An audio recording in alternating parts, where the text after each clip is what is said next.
আমি দোকানে গেলাম। বাবা দাঁড়াও, আমার 100 টাকা দিয়ে যাও, আমি স্কুলে যাব। এই নে। বাবা বাবা বাবা আমার টাকা দাও। তুইও টাকা নিবি? তুই টাকা নিয়ে কি করবি? আমার ওই ছেলেটা পড়ালেখা করছে, বড় হয়ে চাকরি বাকরি করবি না, আমার দেখাশোনা করবি নি। তুই কি করবি নি? ধর ছাতা ঝামেলা, প্রত্যেকদিন হাতে 10 টাকা করে দেয়াই লাগবে। গেছে রে, আজ আর স্কুলে যাওয়া হইল না। না, এখান থেকে এই ব্যান্ডেজ খুলে ফেলি, না হলে আব্বু দেখলে রাগ করবি না। ওরে আল্লাহ রে, ঝুলে ফিরে ছাই হয়ে যাচ্ছে।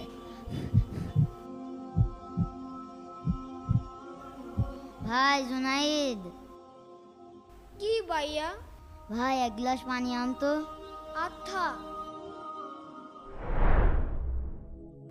বিসমিল্লাহ। ভাই আজকে আমার শরীরটা খারাপ, আমি এখানে শুচ্ছি, তুই একটু আমার মাথাটা টিপে দে। ঠিক আছে।